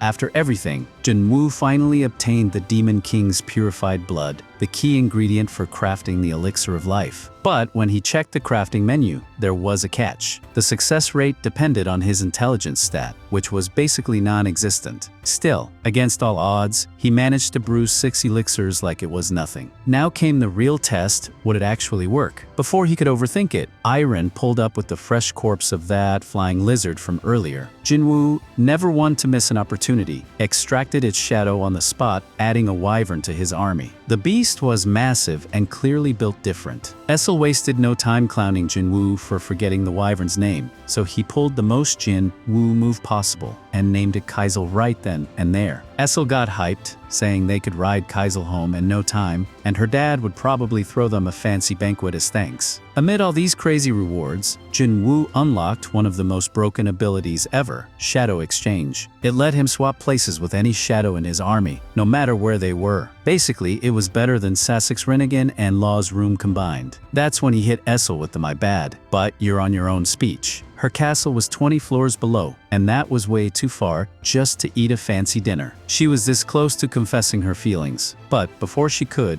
Jin Wu had already swapped places with one of his knights and teleported straight to a back alley in his own neighborhood. And because being dramatic is in his DNA, he summoned Kaisel and flew home in the flashiest way possible. Meanwhile, at the Hunter Association, President Go and the inspectors were strategizing to wipe out the mutant ants. They discovered the bugs communicated through sound waves, so Ryuji Goto planned to jam their signal, making it way easier to take down the queen and her guards. Elsewhere in a sketchy bar, Beck was drowning in booze with retired rank S healer Min Byung-gu. This guy could heal just about anything, but when Beck asked if he'd help with the upcoming mission, Byung-gu shut him down cold. He had zero interest in returning to that bloodbath. Beck didn't even try to convince him. He just said goodbye, knowing this might be his last mission. Byung-gu admitted he retired from hunting because he hated all the bloodshed and had become a teacher instead. Beck, being Beck, told him that was a huge waste of talent. Back at the hospital, Jin Wu arrived to see his sleeping beauty of a mom, remembering the day she burned herself protecting him. This was it. He pulled out the elixir, but hesitated. What if she couldn't swallow it? What if it didn't work? But then he thought about all the miracles the system had already pulled off. If anything could wake her, it was this. The moment she drank it, her burn scars faded. Her wrinkles vanished. She was literally de-aging right before his eyes. Jin Wu held his breath, praying she would wake up. Sunlight poured through the window, and then it happened. She opened her eyes. She sat up, healthy, fresh, and looking 20 years younger. Confused, she asked how long she had been out. When Jin Wu told her it had been 4 years, she was stunned. She thanked him for keeping his promise, knowing he must have gone through hell to reach this moment. And for the first time in forever, Jin Wu couldn't hold back his tears. The next day, doctors were freaking out. It was the first recorded case of someone waking up from eternal slumber disease. Meanwhile, Jin-Ah rushed in and immediately burst into tears. Their mom was finally back, and Jin Wu was proud that all his suffering had paid off. At the press conference, President Go went on live TV to announce the upcoming operation against the mutant ants. The Korean Hunters Association confirmed that 10 ranks S hunters from Japan would join the fight, while rank A and lower hunters would stay behind to protect the country. Meanwhile, Min Byung-gu was reminiscing about the time he went drinking with Baek and that one friend who didn't make it. Back at Jin Woo's house, his little sister had turned the place into a disaster zone, and their mom, who literally just woke up from a 4-year coma, was already cleaning. At this point, she probably wished she'd stayed asleep.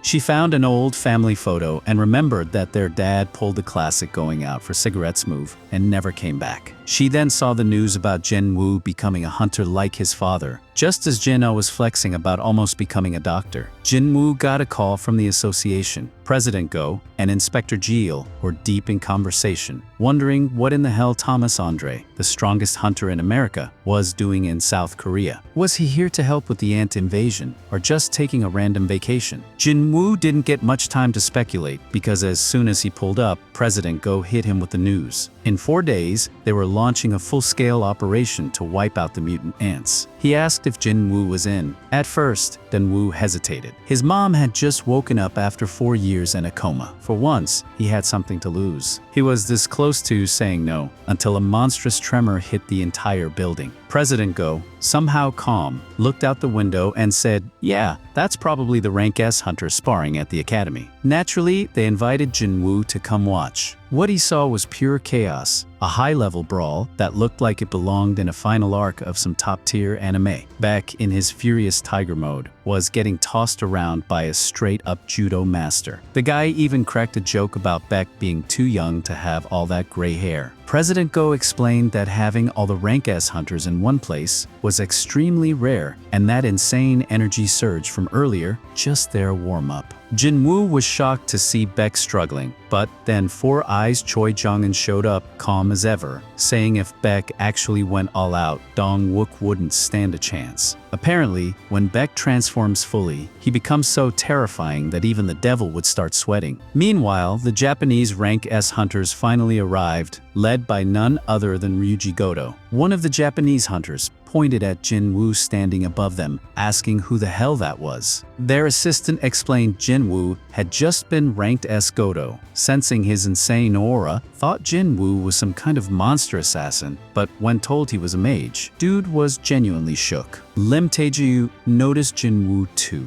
and immediately realized that was the brat who ruined Mong's debut. On the flip side, Cha Han was straight up fangirling, like she was watching BTS in concert. Everyone was laser focused on Baek versus Karate Kid, but one of Goto's assistants started trash talking, calling the Korean Hunters weak. Bad move. That's when Hwang Dong-soo, the edgy master of the Night Guild, burst in furious that anyone dared talk down to them. One of the Japanese guys, who wasn't even rank S, started flexing way too hard, hyped up by his assistant. Cha had to step in and calm the whole mess down before it turned into an international incident. That's when Goto made a bold suggestion: a friendly tournament between Korea and Japan's rank S hunters. President Go, never one to back down, instantly agreed, but with a twist. Mages and non-combatants were excluded. This was gonna be a pure hands-only throwdown. Baek explained the rules. You lose if you get wristlocked, take a hit to the back, or touch the ground with anything other than your feet. But instead of boring one-on-one matches, he wanted a battle royale. Pure chaos. Because in the end operation, it wasn't going to be a clean duel, it was going to be survival. Team Korea lined up with Cha Han, the Sword Queen, Lim Tae-ju, homeless archer swag, Baek Yoon-ho, the Tiger King himself. Team Japan showed up cocky, with 4 cracked hunters talking wild, claiming they'd wipe the floor with Korea. All eyes were on Jin Wu, wondering if he'd join. But he just smirked, stepped back into the shadows, and thought, y'all go ahead and play. I'll step in when it's real. Wanna keep going? The tournament's about to get wild.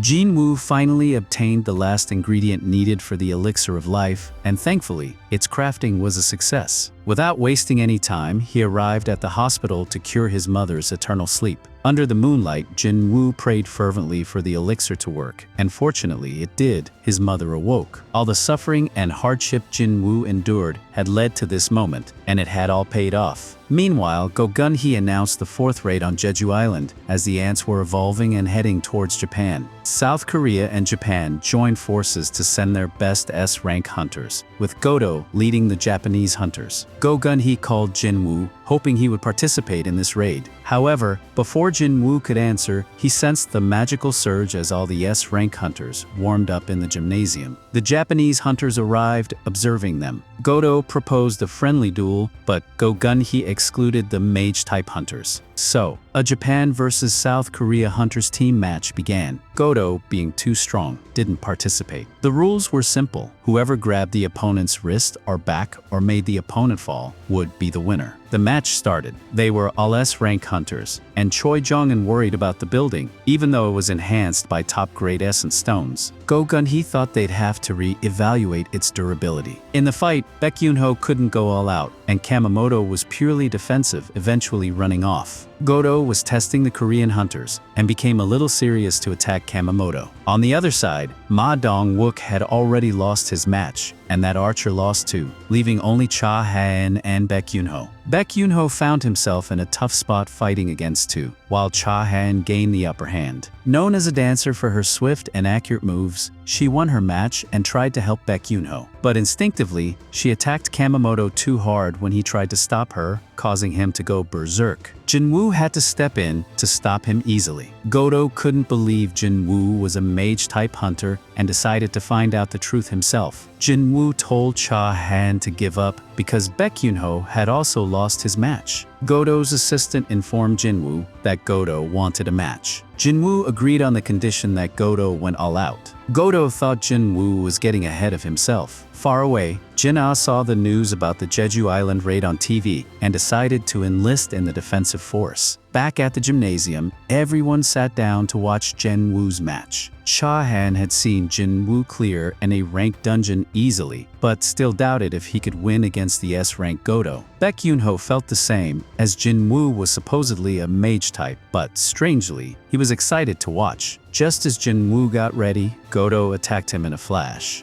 Godo realized there was no way Jin Wu was a mage, as he was dodging his attacks. Plus, Jin Wu's smile made him wonder if he was being mocked. Godo tried to go extra hard on Jin Wu, but since he couldn't land a hit, he decided to go for the kill. However, Jin Wu easily blocked his attack. Seeing this, both decided to go all out, and the others had to step in to stop them before they seriously harmed each other. Jin Wu had observed their skill levels, and even attached 5 of his soldiers to 5 of them. As for the raid, Jin Wu decided to pass. Godo told Renji about Jin Wu, but he saw Jin Wu wasn't enlisted for the Jeju Island raid. Soon, others also received the roster, and Choi Jong-un thought that with 15 top-ranked S-rank hunters, they would win this time. It hadn't even been a month since Jin Wu's mother woke up after 4 long years, so he wanted to stay and support her. Meanwhile, the Ant Queen on Jeju Island saw her offspring devouring each other due to hunger. Needing resources, she placed her hope on the strongest child that had just hatched. Unaware of Baru's successful birth, the day for the Jeju Island raid neared, and almost everyone was talking about it. Jin Wu's friend, Jin-ho, also wanted to enlist in the defensive force, but Jin-ah disagreed because he was only in a rank which was too low. Almost all the hunters with high ranks decided to answer this call of duty. With the next sunrise, preparations were complete near the island. Military fleets on the ocean and foot soldiers on land were all on watch duty, in case any Ant army tried to leave their nest and head towards land. Almost all the best-ranking hunters were on guard. The Japanese hunters entered Jeju Island, and then it was the Korean hunters' turn for the mission. Even Ma Dong-wook, who was retired, decided to join, and Godo had split up his hunters all around the island. The Korean team was on their way for the mission. The government was live broadcasting, and the cameraman was also an A-rank hunter. Once everyone was in position, Godo and his team released their magic to attract the ants. some ants approached the chopper, and Choi Jong-un took care of them with his firepower, excited to go all out on those ants again. The Japanese hunters could only distract the ants for an hour, and the military fleet deployed signals to interfere with the ants linked to the queen. The Japanese hunters were doing well, and the attack team sealed off the nest. Now they had to find their way to the queen. Choi Jong-un used his flame balls to find the deepest route. On the other hand, Jin Wu was completing his daily quests while the S-rank hunters made their way to the queen. There, they found the egg chamber and the biggest egg that had hatched. It was terrifying to think what had come out of it. Kenzo of the Japanese team asked their healer to heal him, but in a flash, her head was chopped off by Baru.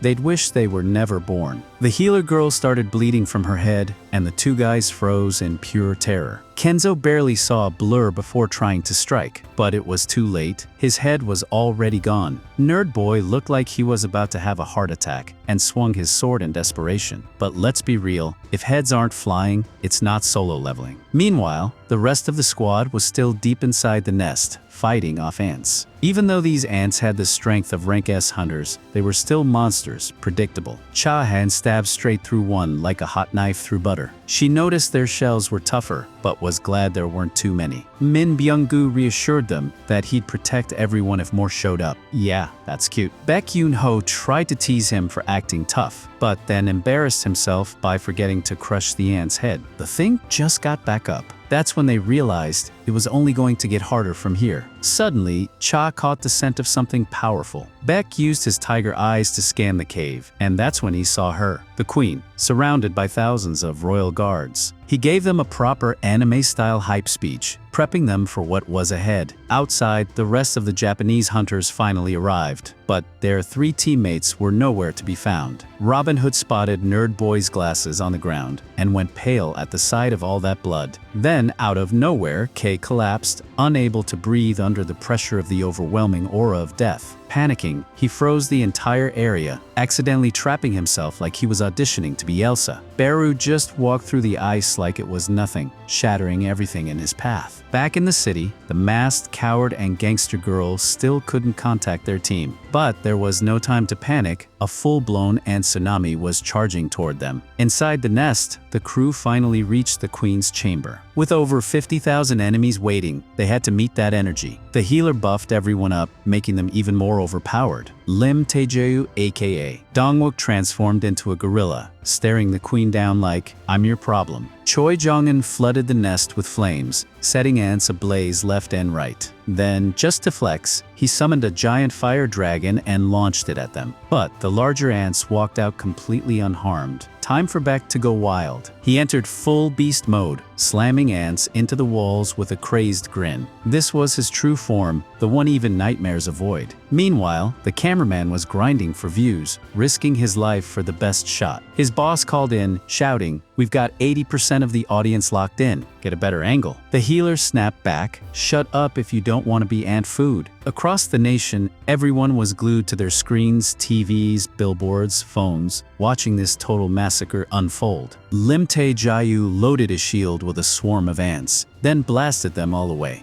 The archer let loose a barrage of arrows like he was playing Minecraft, hoping at least one would hit. Lei Ju-hee, Lobo, slashed through enemies like it was a barbecue party. Choi kept burning everything, while Cha dropped from above, slicing through ants like a ninja. Finally, after wiping out the guards, only one enemy remained, the queen. She swung her massive claw, trying to wipe them all out at once, but Lim Tae-jeou blocked it with his shield. 2 fired arrows, but they barely left a scratch on her tough exoskeleton. Baek told everyone not to panic. A queen without her guards was just a sitting duck. But then she spat a cloud of poison, nearly ending them all. Luckily, the healer was fast and instantly cured everyone. The queen wasn't dumb, she went straight for the one keeping them alive. Four Eyes yelled for everyone to fall back. He was going to blast her. He launched a massive explosion, but this monster was built different. She tanked it like it was nothing. She even took a fireball to the face and came back swinging. That's when the two powerhouses grabbed her legs, holding her down and shouting for Cha to finish it. She rushed in at full speed, buffed and deadly. She slashed off every leg, bringing the queen to the ground, then ended it with one final strike. Another head went flying. Just like that, after 4 failed attempts, they finally wiped out the demonic ants. The entire country erupted in celebration, but Baek was still uneasy, haunted by the queen's final scream. Min Byung-gu told him to let it go. They had avenged their fallen, and the rest of the ants would be wiped out within a year. But happiness never lasts. Godo Ryuji's assistant brought bad news. The ants were returning to the nest, and the interference signal had stopped working. Choi's firewall was gone. That final scream from the queen wasn't a death cry, it was a call for help.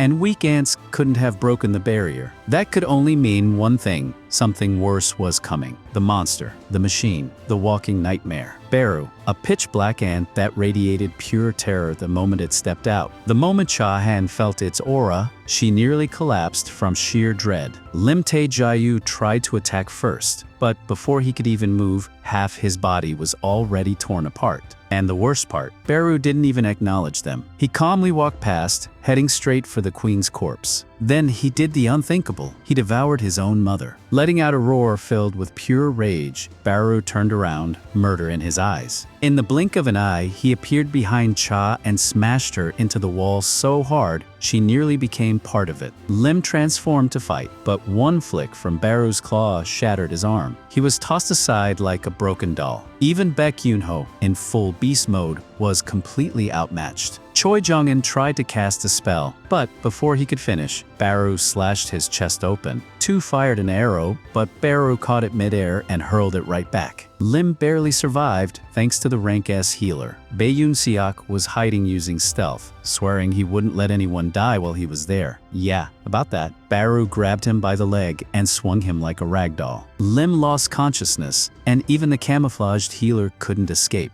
Baek stood frozen in horror. Bong had just been erased from existence. Bae tried to warn Baek to run, but it was already too late. With a hole in his stomach, he still tried to retaliate, only for Baru to bite off the healer's head like a snack. And you know what they say, who heals the healer? Baek snapped, charging with everything he had. But Baru threw his best friend's corpse at him before grabbing him by the throat. With his energy drained, Baek was forced out of his transformation. But the real horror began when Baru spoke. He repeated Bong's final words back to them, mocking their weakness, saying killing them wasn't enough to avenge his queen. Then, scanning the area, he asked a simple question: "Where is your king?" Before anyone could react, Baru sensed something powerful and without hesitation rushed toward it. Baek began to wonder if Baru was talking about Jin Wu, but there was no time. They had to escape now. Just as they tried to run, thousands of ants began arriving outside. Godo Ryuji's team was confused. They couldn't reach Kenzo or the others. They assumed it was just a signal issue until they saw a massive ice spike. That's when they realized what had really happened. Gu's boss called, demanding a status update.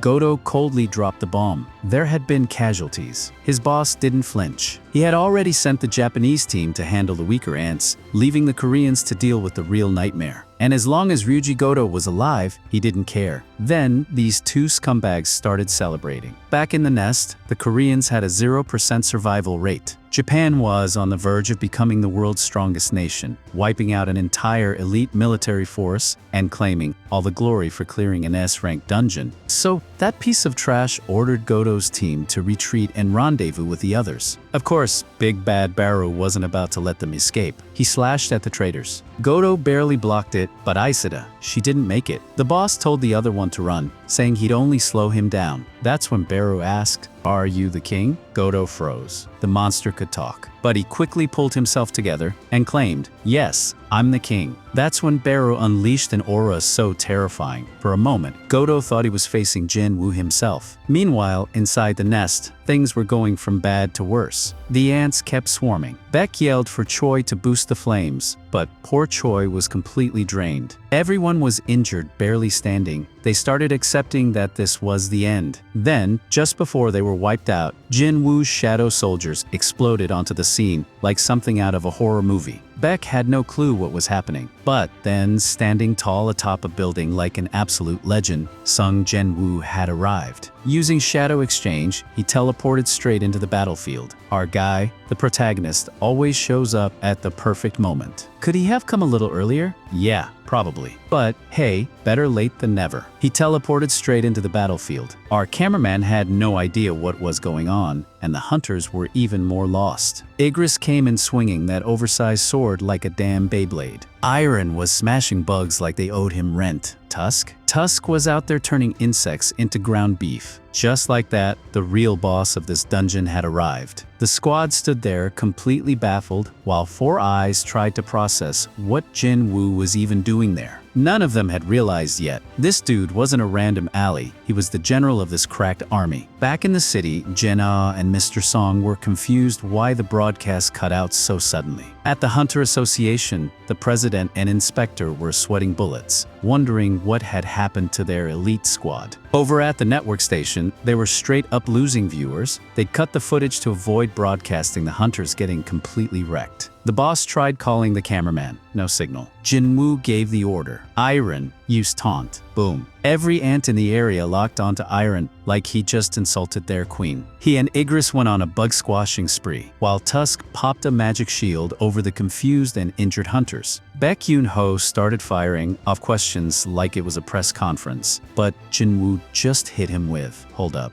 Drink this potion, I'll explain later." Don Wook didn't believe that some random juice could heal him, but Jin Wu hit him with the classic, "Just shut up and drink it." One sip later, dude was patched up like a brand new action figure. Cha though, she was in such bad shape, even the potion said, "Nah bro, I'm good." So Jin Wu told them to carry her and stay back. He'd handle the mess up ahead. That's when a whole wave of ants decided to crash the party. Back at the association, the president was begging for an update. No one had answers. Baru had cut all comms, even with the Japanese squad. President Go ordered all medical and rescue teams on standby. Man was salty about being too old to fight. He actually started praying everyone would make it out alive. Meanwhile, Jin-Ah was smacking the TV, thinking it broke. Her mom told her that wasn't going to help. So she did what every genius does, switched to her phone and found the Japanese stream. On a Japanese Navy ship, the captain explained they lost contact with Godo. Turns out some ultra-powerful monster had appeared and added Godo's head to its trophy wall. The Japanese boss was fuming, calling Godo useless. 7 of their 10 rank S hunters had been wiped. But when he heard that the monster went back into the ant nest, he smiled like a Disney villain. No Koreans will survive, he claimed, and Japan stays on top. Man, I can't wait to see that mustache fly. Back in the nest, Jin Woo's elite generals were throwing a rager. The basic shadows were struggling with the ants, but the main crew, different breed. Jin Wu wanted to expand his army using shadow extraction, but too many eyes were watching. Not that it mattered anymore, his secret was basically public at this point. So he gave a warning. I'm about to go full savage. Stay behind Tusk and keep quiet about what you're about to see. But just as he went to extract, something crazy happened. The ants stepped aside. No joke, they bowed their heads and cleared the path like he was the king of bugs himself. That's right, Baru was back. After bodying that loudmouth Godo, even Jin Woo's shadow soldiers were like, "Yo, who invited this guy?" That aura was different. Everyone felt it. The bug let out a rage-fueled scream, yelling, "The king is not outside." Then he asked, "Is the true king right here?" Jin Wu instantly realized this was the freak that erased the shadow he'd planted on Godo. He stepped forward, and the hunters all clutched their pearls. No one could tell whose aura was more terrifying, Jin Wu or Baru. The showdown we'd all been waiting for? It had just dropped. The giant roach asked, "Are you the king of humans?" Jin Wu just laughed in his face. "You're just a talking bug, my guy." Baru, unfazed, said Jin Wu had a strong aura, then let out a scream that nearly sent the hunters flying. Jin Wu didn't even flinch. "Bro, you stink worse than gym socks in July." Even Choi Jong-in was sweating bullets, wondering if even Jin Wu could handle this freak. After a billion failed connection attempts, the broadcast finally came back online. The station boss screamed to get it back on the air, but his assistant panicked. "We can't censor anything if this goes south." Boss didn't care. Better traumatize the audience than lose the ratings. People were shook. Jin-Ah, Mr. Song. Everyone who'd ever fought beside Jin Wu jaw to the floor. His sister was the most confused. 3 minutes ago, he told me he was just going to the corner store. Now he's throwing hands in Hell's backyard. The president straight up snapped his chair in half from pure hype.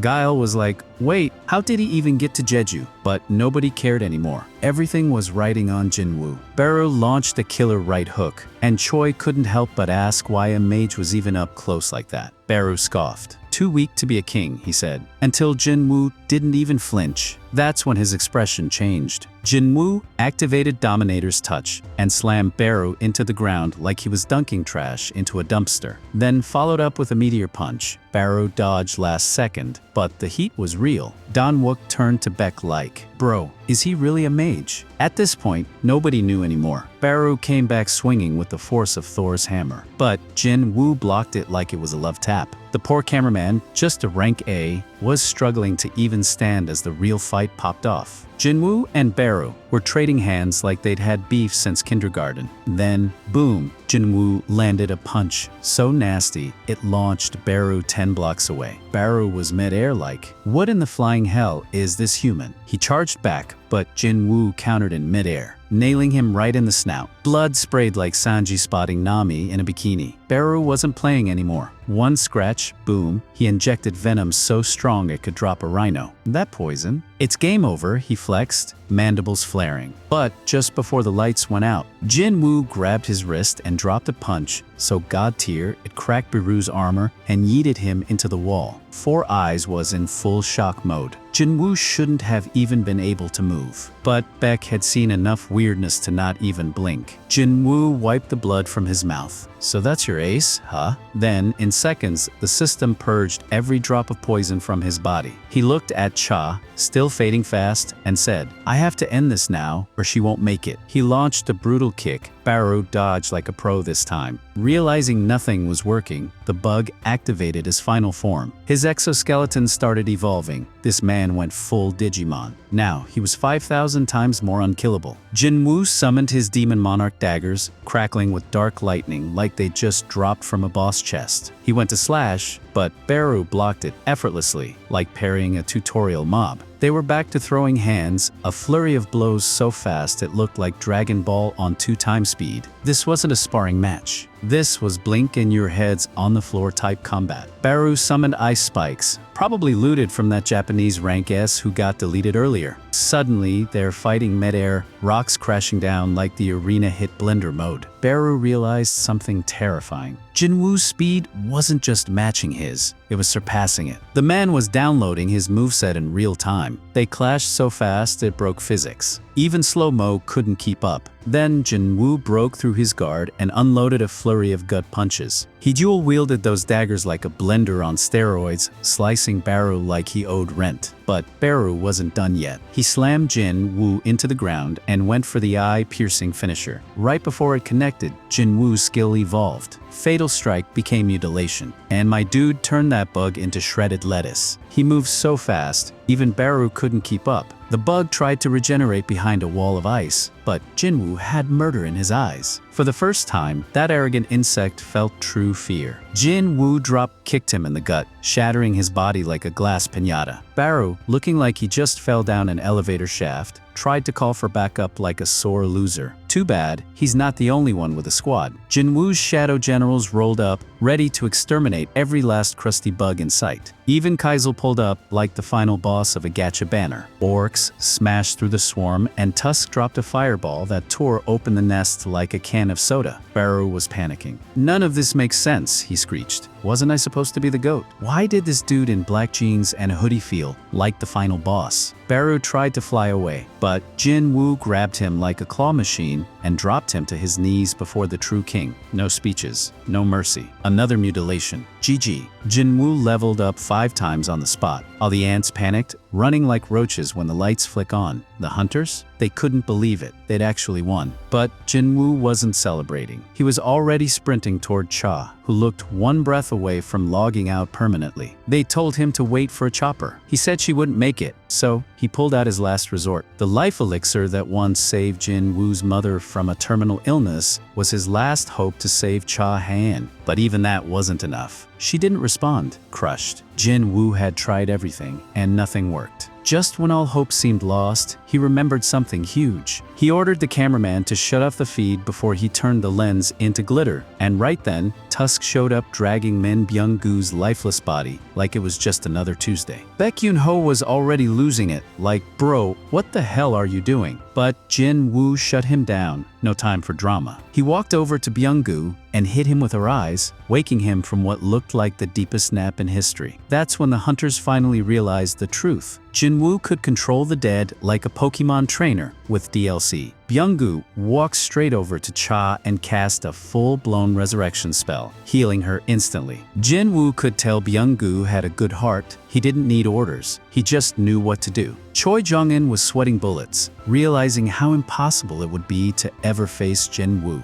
Baek said Jin Wu was only getting stronger from here, and with Byung-gu's power, it was GG, game over. But Byung-gu wasn't about that smoke. He asked not to be dragged into another war zone. Jin Wu said, "This is the second time I've grabbed your shoulder. First was a command, this one's a request." Then he let him go in peace. Byung-gu faded away with a smile, and Baek got emotional, thanking Jin Wu for everything. Meanwhile, in his evil lair and fancy chair, the Japanese leader was losing his mind, wondering why the Koreans weren't 6 feet under. Japan's big brain plan to flex on Korea was falling apart, and he was fuming. He roasted his own squad for being useless and told them to fall back. That frustrated Pout, chef's kiss. Cry harder, loser. Out at sea, the hunters were suddenly swarmed by a million flying ants, all fleeing the hive like it was Black Friday at Walmart. The Korean Rank S squad rushed Cha to the chopper. Though the healer revived her, she still needed a hospital ASAP. They left Jin Wu behind since he said they'd just slow him down. Our boy was shook when he realized he was earning XP for even squashing unhatched bug babies. Gotta farm that grind, right? He pulled out a giant hellblade and started chopping like they owed him money. His army went into overdrive, and after enough kills, BAM, level 100 unlocked. Now he's straight up unstoppable. He could still sense the black ant's aura, even after turning him into monster crumbs. When he tried to extract the shadow, he got teleported into a weird black void. When he returned, he saw a glowing cocoon, and out popped the nastiest beast this anime has ever cooked up. You don't even know how busted Jin Wu is about to be with this monster on his team. Next, he tried extracting the queen's shadow and got hit with a jump scare. The thing spoke. No other shadow had done that. It dropped to one knee and asked its king for a name. Jin Wu saw the general rank pop up. He asked, "You seriously want to serve me even after death?" And the bug replied, "I didn't die, I was resurrected, thanks to my king." So of course, Jin Wu hit him with the name we were all waiting for, Baru. After that, he extracted every single defeated ant like he was loading his custom gacha squad. Meanwhile, out at sea, the ants weren't slowing down. Some hunters looked like they were about to cry in 4K. Jin Wu asked how many were left, and Baru calmly replied, "About 4,000. So Jin Wu gave the green light, and Baru dashed out with bloodlust in his eyes, ready to wipe the floor with his ex-coworkers. Mr. Song was leading the ground squad, trying to squash bugs when Juhi screamed for him to watch out. 2 ants were closing in, ready to end him. But just in time, Baru swooped in and sliced them into confetti before cleaning up the rest. He moved so fast, no one even saw what saved them. Blink, and he was gone. Meanwhile, Choi and Woo Jin-chul were chilling on the chopper roof, swatting ants like flies at a barbecue. But there were too many, even they were starting to fold. The shield dude lost his grip, and it looked like the ants were about to turn the chopper into Swiss cheese. Of course, Jin Wu swooped in, riding Keizo like an apex boss, and saved the squad again. Where would humanity even be without this guy? After all that chaos, the Jeju Island raid was finally a W. Most of Korea's rank S hunters made it back in one piece, and Cha was rushed to the hospital. It cost them dearly, but after 4 tries, they finally pulled it off. Except far off in the Chinese seas. A few ants managed to escape, and the Navy, running on caffeine and desperation for 2 days straight, was ready to open fire. But the captain told them to wait because the hero wanted to handle it solo. Enter Lu Zigong, aka Asia's strongest hunter, who blasted those ants into dust like it was target practice. Deep down though, he was salty. He didn't get a chance to throw hands with that giant black bug Jin Wu had already turned into roadkill. A few days later, a funeral was held for everyone who died in the battle. Even though Jin Wu literally saved the world, some people still criticized him for not showing up earlier, claiming fewer lives would have been lost. Beck told him to ignore the haters. If it weren't for Jin Wu, none of them would have made it out alive to talk trash. And if Cha Han already had a crush on him before, she was probably 2 seconds away from proposing now. The girl's practically singing his praises in HD. President Go and Inspector Wu pulled Jin Wu aside to thank him and said he could ask for any reward he wanted. The old man asked if Jin Wu had any plans now that he was insanely powerful. Jin Wu said he wanted to start his own guild. Back on Jeju Island, the Night Guild was sent to collect magic crystals, but surprise, there were still a few stray ants crawling around. Then, a creature the size of a pickup truck crawled out of a hole. The hunters warned him to back off, but the guy started speaking in Eldritch Minecraft language. Suddenly, an icy elf woman appeared, snapped her fingers, and boom, hunters dropped like ragdolls. Turns out she was an ice elf and said the noise was annoying, so she put them to sleep like bedtime stories. Her companion confirmed that someone they knew had been there and was shocked he was helping humans now. The elf said their business was done and opened a portal to leave. The big dude wanted to throw hands, but the pointy-eared guy told him to chill. The hunt would begin when the time was right. Man, these people really think we're in an episode of Scooby-Doo with all this mystery. Before leaving, the tanky guy said the place stinks, and if she were here, she'd go wild. And who was watching all of this from the shadows? Jin Woo's dad, just chilling like it's no big deal. Yeah, these people are definitely trouble. Back in the city, Jin Wu was stuck in traffic, chatting with Jinho, who was hyped their guild paperwork got approved so fast. Time to go office hunting. Then Yu Jinho popped up like, you better invite me to your guild, I'm super useful. Jin Wu? He just hung up mid-sentence. Cold. Right after, Jin Wu got a call from the association president. A rank B gate had opened right in front of the highway, explaining the traffic jam. They'd already sent hunters, but none could reach the gate due to the congestion. So, Jin Wu pulled up to close it himself. The nerdy dude on site said the others would take time to arrive, but when Jin Wu said he'd solo it, the guy looked at him like he was crazy. Bro definitely doesn't watch the news. And as if that wasn't enough, the guy nearly passed out when the gate turned red and sealed off the exit. He had no idea how big the forest inside was. All he could think was, man, I should have told mom I'd be late. But let's be real, stuck in that traffic, he was gonna be late either way. A bunch of monsters popped up and Jin Wu said, if this is all you've got, I'll be done in 5. He summoned his entire shadow squad to mop the floor with them. And yeah, with Barrow on the team, this is basically easy mode now. Meanwhile, Cha was watching the sunset, deep in her feelings. She said she still had so much to learn. After all, she couldn't even fight and had to be rescued. She wanted to catch up to